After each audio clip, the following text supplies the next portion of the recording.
WhatsApp. आज हम बात करेंगे रियल नंबर्स के बारे में। मैथमेटिक्स का चैप्टर है, क्लास 10th चैप्टर 1। हम मैथमेटिक्स के बारे में बात करेंगे। रियल नंबर को पढ़ने से पहले हमें कुछ और बेसिक नंबरों की समझ होनी चाहिए। जैसे फॉर एग्जांपल नेचुरल नंबर्स क्या होते हैं। तो बचपन से आप पढ़ते आ रहे हैं कि नेचुरल नंबर्स जो होते हैं वो 1 से स्टार्ट होते हैं, like 1 2 3 4 5 6 7 8 9 10 and so on. So basically number जो 1 से स्टार्ट करे और इन्फिनिट तक जाए उसको हम नेचुरल नंबर बोलते हैं। तो ये आपको याद रखना है कि नेचुरल नंबर बेसिकली 1 2 3 4 5 6 7 8 9 10 है ना, and so on. Whole number क्या होते हैं? होल नंबर जो 0 से स्टार्ट हो और इन्फिनिटी तक जाए। और नंबर क्या होते हैं? जो 2 से डिविजिबल ना हो, लाइक 1 3 5 7 9 11 है ना। इवन नंबर्स क्या होते हैं? 0 2 4 6 8 12 14 एक्सेट्रा। कंपोजिट नंबर क्या होते हैं? ऐसे नंबर जिनके 2 से ज़्यादा फैक्टर हों, लाइक सबसे स्मॉलेस्ट जो कंपोजिट नंबर है वो है 4 6 8 9। 4 क्यों? क्योंकि 4 के 2 से ज़्यादा फैक्टर, लाइक 2 1 4 है ना। तो इसके 3 फैक्टर हो गए। तो आपसे पूछेगा कि सबसे स्मॉलेस्ट कंपोजिट नंबर कौन सा है, तो 4 है। इसके ऊपर बहुत बार सवाल पूछा जा चुका है आपसे, ठीक है। अगर हम प्राइम नंबर की बात करेंगे तो प्राइम नंबर वो होते हैं जो जिसके फैक्टर एक या वो नंबर खुद होता है, इटसेल्फ।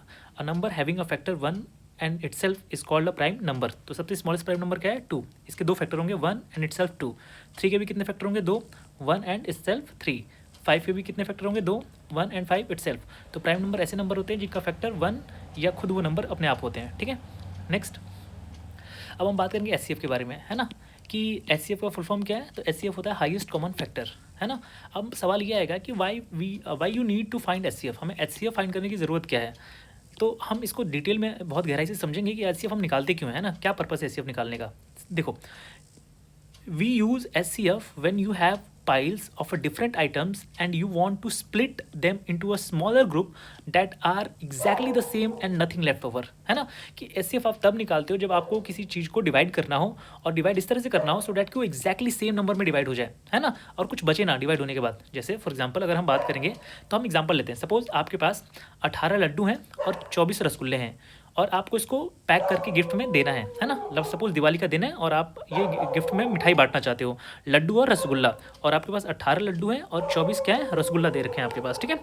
और आपको इस तरह से बांटना है ना। देखो कंडीशन क्या, रूल क्या है, every single gift box must be identical. जो गिफ्ट पैकेट आप बनाओगे, जो है ना, जिसके अंदर ये मिठाई रखोगे, वो डिब्बा बिल्कुल एक्जैक्टली आइडेंटिकल होना चाहिए, चेंज नहीं होना चाहिए, है ना। सपोज इफ अ पड़ोसी A get 2 laddoos and 3 rasgulla, B must also get same, है ना, बी को भी उतना ही दोगे, 2 लड्डू 3 रसगुल्ला। तो आप ऐसे कितने एग्जैक्टली नंबर ऑफ गिफ्ट के पैकेट बनाओगे जिसमें एग्जैक्टली आपको सेम नंबर ऑफ मिठाई मिले, है ना। तो इसका आंसर क्या हो सकता है? देखो, अगर मान लो कि हम 2 डिब्बे बनाना चाहते हैं तो दो डिब्बों में हम क्या रखेंगे, तो उसमें 9 लड्डू और 12 रसगुल्ला भर सकते हैं। क्यों? 9 2 18, 9 लड्डू और 12 रसगुल्ला एक डिब्बे में, और 9 लड्डू 12 रसगुल्ला दूसरे डिब्बे में। तो 9 9 कितना हो गया? 18। देखो फुलफिल हो रहा है। हमारे पास 18 लड्डू थे, तो हम 2 डिब्बे बना सकते हैं, 9 लड्डू के, है ना, और 12 रसगुल्ले के 2 डिब्बे। तो हम 2 बॉक्स बना सकते हैं। पर क्या हम और भी ज़्यादा बॉक्स बना सकते हैं? Let's see. मान लो हम 3 बॉक्स बनाना चाहते हैं, तो 18 को अगर 3 से डिवाइड करोगे तो कितना आएगा? 6। सो बेसिकली 6 आपके लड्डू आ जाएंगे, और 24 को 8 से डिवाइड 3 से डिवाइड करोगे तो कितना आएगा? 8 आएगा। इसको चेंज कर लेना है ना, यहाँ पे एरर हो गया, हम इसको चेंज कर लेते हैं। यहाँ पर डिवाइडेड बाई कितना था हमारे पास? 3 इज इक्वल टू 8। ओके, सो आपके पास 24 रसगुल्ला है, उसको अगर 3 डिब्बों में डिवाइड करोगे तो एक को कितना मिला? 8। तो एक्जैक्टली यस, 3 डिब्बे बना सकते हो, है ना, जिसमें 6 लड्डू और 8 को रसगुल्ला होंगे एक्जैक्टली। क्या हम 4 के बना सकते हैं? Answer is no. क्यों? क्योंकि 18 जो लड्डू हैं वो एक्जैक्टली 4 से डिविजिबल नहीं है, तो आप नहीं बना सकते। रूल याद है आपको कि यहाँ पर हमारे पास था कि you can not have any left over, कुछ बचा हुआ नहीं होना चाहिए। तो अगर आप 18 बनाते हो, लेट्स से 18 का पैक है आपके पास लड्डू, और आप 4 का पैक बनाते हो, तो डेसिमल में आंसर आएगा और कुछ ना कुछ बच जाएगा, जो कि नहीं चाहिए, हमें एक्जैक्टली चाहिए, है ना। अच्छा, क्या हम 6 का बना सकते हैं क्या? 6 का पैक, है ना। तो आंसर इज यस, जिसमें 3 लड्डू और 4 क्या आएंगे? रसगुल्ला। इससे ज़्यादा आप नहीं बना सकते, ये मैक्सिमम 6 डिब्बे बना सकते हो आपके पास, है ना, एक्जैक्टली सेम के। तो ये है एचसीएफ का फीलिंग, है ना। एचसीएफ इसलिए हम निकालते हैं। नेक्स्ट, एलसीएम की अगर हम बात करें तो एलसीएम का फुल फॉर्म होता है लोएस्ट कॉमन मल्टीपल, है ना। ये कब निकालते हैं? एलसीएम हम तब निकालते हैं when you have different things happening in a repeating loops और cycle of a different length and you want to know when they will line up together. कि कोई चीज़, 2 चीज़ें लगातार जो हो रही हो, 2 या 2 से अधिक चीज़ें लगातार हो रही हो, और आप जानना चाहते हो कि वो नेक्स्ट टाइम अपने आप को कब रिपीट करेंगे, है ना। तो अगर हम एग्जांपल देखें, है ना, इसको भी एग्जांपल से समझते हैं। सपोज यू हैव, है ना, दो चीज़ें आपके पास, हॉट डॉग है ना, हॉट डॉग आपको पता ही होगा, है ना। और हॉट डॉग की कंडीशन क्या है कि ये पैक ऑफ 10 में मिलेगा, मतलब एक पैकेट में आपको 10 देखने को मिलेंगे, है ना, पैक ऑफ 10। और आपके पास एक है हॉट डॉग बंस है आपके पास, है ना, एक है हॉट डॉग और एक है हॉट डॉग बंस। लेकिन हॉट डॉग बंस की कंडीशन क्या है कि ये पैक ऑफ 8 में मिलेगा, है ना। इसके अंदर 8 होंगे और इसके अंदर कितने होंगे, 10 होंगे। और कंडीशन क्या है, देखो, you want to exact same number, आपको सेम नंबर चाहिए, है ना, of hot dogs and buns. जो हॉट डॉग हो और बंस हो उनके नंबर आपको सेम चाहिए। You don't want to left over, कुछ बचा हुआ नहीं होना चाहिए, ये कंडीशन है। तो अब मेरा सवाल सुनो। सवाल ये है, what is the smallest total number of hot dogs and buns you need to buy so they match perfectly. तो आपको कितने पैकेट्स खरीदने पड़ेंगे हॉट डॉग्स के और हॉट बंस के, सो डैट कि उनके अंदर नंबर ऑफ अमाउंट क्या रहे, सेम रहे, है ना। तो कितने खरीदोगे, देखो, अगर आप हॉट डॉग खरीदोगे तो आपको उसके अंदर एक पैकेट के अंदर 10 हैं, और हॉट डॉग बंस खरीदोगे तो उसके अंदर 8 का पैकेट है, ठीक है। तो आपको कितने खरीदोगे हॉट डॉग्स और hot dog buns, so that कि उनके अंदर exactly same number of amount हो, है ना। तो देखो, मान लो कि आपने हॉट डॉग्स खरीदा तो आपको 10-10 मिलेंगे। जैसे पहला पैकेट खरीदा उसमें 10, अगले पैकेट में 20, अगले में 30, 40, 50, है ना, क्योंकि ये 10-10 का पैक है। और हॉट डॉग बंस कितने का पैकेट है, 8, 16, है ना, क्योंकि 8-8 का पैक है। तो अगला 8 होगा, फिर 16, फिर 24, फिर 32, फिर 40, फिर 48।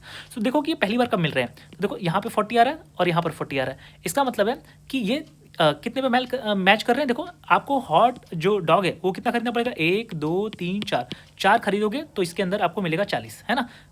और इसमें 1, 2, 3, 4, 5, जब इसको 5 खरीदोगे तो मिलेगा 40। तो अगर आपको एक्जैक्टली सेम नंबर चाहिए तो आपको डॉग्स खरीदना पड़ेगा 4 और ये बंस खरीदना पड़ेगा 5, है ना। तो ये होता है एलसीएम की, कोई चीज़ जब रिपीट कर रही हो, है ना, किसी इंटरवल में, तो एक्जैक्टली पहली बार वो कब मिलेंगे, है ना, वो एलसीएम आपको बताता है, ठीक है। तो दे फर्स्ट मीट एट कहाँ पे, 40 पे वो मिलेंगे। To get you have to buy 4 pack of hot dogs and 5 pack of buns. तो इसलिए हम एचसीएफ निकालते हैं। तो अगर आप क्वेश्चन के हिसाब से अगर आप करते हैं ना, लेट से अगर आपको निकालना होता, हम लेट से 10 और 8 का एलसीएम निकालते हैं, ठीक है। तो 2, 5, 4, 4, 5, 1, 4, 5, 1, 1। सो 2 4 जा 8 और 8 5 जा 40, तो आ गया ना 40। तो मिनिमम वो 40 वाले होंगे, है ना। ओके, अब रिलेशन क्या होता है एचसीएफ और एलसीएम में। तो देखो, एचसीएफ इंटू एलसीएम ये होते हैं ए इंटू बी। अगर कोई नंबर है लेट से ए और बी, इसका अगर आपने एचसीएफ निकाला और इसी नंबर का एलसीएम निकाला, तो उसके एचसीएफ को अगर उसके एलसीएम से मल्टीप्लाई कर दोगे तो वो दोनों नंबर के प्रोडक्ट के बराबर होगा। जैसे फॉर एग्जांपल, सपोज आपके पास 6 और 8 दो नंबर है ना, तो इनका एचसीएफ निकालो, तो 6 और 8 का जो एचसीएफ होगा वो 2 होगा, और 6 और 8 का जो एलसीएम होगा वो 24 होगा, है ना। तो आप वेरीफाई करो इस रिलेशन को कि एचसीएफ इंटू एलसीएम करने पे ये दोनों के प्रोडक्ट के बराबर आना चाहिए। तो 2 इंटू 24, देखो एचसीएफ इंटू एलसीएम कितना हो गया, 2 इंटू 24 48 हो गया, है ना। और इसी दो नंबर का प्रोडक्ट करो 6 इंटू 8 का, तो ये हो जाएगा 48 अगेन, है ना। तो 2 into 24 is 48 and 6 into 28 is also a 48। तो ये रिलेशन है एचसीएफ और एलसीएम का। इसमें याद रखना कि ये जो रिलेशन ना सिर्फ 2 नंबर के लिए वैलिड है, 3 नंबर या उससे ज़्यादा नंबर के लिए वैलिड नहीं है, ये सिर्फ 2 नंबर के लिए वैलिड है। पेपर में सवाल पूछा गया है कई बार। अगला सवाल, कब एलसीएम निकालें कब एचसीएफ निकालें। तो देखो, इसके लिए मैं आपको एक शॉर्टकट बताता हूँ, है ना। जब भी क्वेश्चन आए तो उसमें ढूंढो, है ना, जब भी आपको वर्ड दिखे ग्रेटेस्ट, लार्जेस्ट, मैक्सिमम या डिवाइडिंग इक्वली, तब आपको क्या निकालना है, एचसीएफ निकालना है। बिना सोचे समझे आप एचसीएफ निकालोगे। जब आपको वर्ड दिखाई दे लीस्ट, स्मॉलेस्ट, मिनिमम, है ना, हैपनिंग टुगेदर, तब आपको क्या निकालना है, एलसीएम निकालना है। तो ये आपको याद रखना है। नेक्स्ट, ये क्वेश्चन है पेपर में कई बार आता है और बहुत ही स्टैंडर्ड क्वेश्चन है ना, एनसीईआरटी में भी दे रखा है। ये आपको प्रूव करना है कि √7 इज़ अ रैशनल नंबर, ये आपको प्रूव करना है।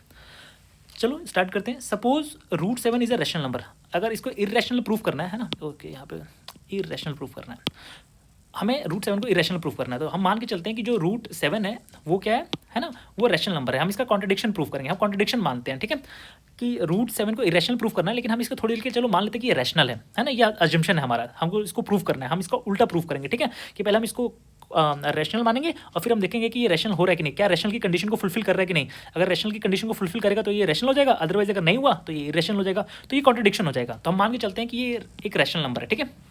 अगर ये रैशनल नंबर है तो रैशनल नंबर की डेफिनेशन क्या होती है कि किसी भी रैशनल नंबर को हम किसके फॉर्म में लिख सकते हैं, p/q के फॉर्म में लिख सकते हैं, जहाँ पे q 0 नहीं होना चाहिए, है ना। और याद रखोगे कि p और q क्या है, इंटीजर्स हैं, है ना। और एक और कंडीशन है कि ये जो p और q मैंने लिखे ना, ये सबसे अपने सिंपलेस्ट फॉर्म में है। मतलब p और q जो होगा वो बेसिकली क्या होना चाहिए, उसका एचसीएफ कितना होना चाहिए, 1 होना चाहिए, है ना। ये हमारी कंडीशन है, ठीक है। ओके मैंने यहाँ पे ना पी क्यू को, एक मिनट हम करेक्शन यहाँ कर लेते हैं, मैं आपने पी क्यू को ए बाई बी मान लो, है ना, ठीक है। मैंने यहाँ पे पी क्यू बाई इस फॉर्मेट में लिखा जाएगा, लेकिन हम मान लेते हैं कि लेट से ए बाई बी के फॉर्मेट में है ना। तो रूट जो 7 है वो ए बाई बी के फॉर्म में होना चाहिए, ठीक है। और ये ए बाई बी जो होना चाहिए सबसे सिंपलेस्ट होना चाहिए, लाइक ये और डिवाइड नहीं होना चाहिए, इसका जो कॉमन फैक्टर होना चाहिए वो सिर्फ 1 होना चाहिए, उससे ज़्यादा नहीं, ठीक है। तो आपको अगर हम ये रैशनल नंबर है तो इसको ए बाई बी के फॉर्म में लिख सकते हैं। तो मैंने क्रॉस मल्टीप्लाई कर दिया तो बी इधर चला गया, तो ये कितना हो गया, √7b इक्वल टू ए, है ना। फिर मैंने क्या किया, दोनों तरफ होल स्क्वायर कर दिया, बोथ साइड मैंने क्या कर दिया, होल स्क्वायर कर दिया। होल स्क्वायर करेंगे तो क्या हो जाएगा, है ना, होल स्क्वायर करने पे क्या हो जाएगा, √7 का स्क्वायर 7 हो जाएगा और b का स्क्वायर b स्क्वायर हो जाएगा और इधर a स्क्वायर हो जाएगा, है ना।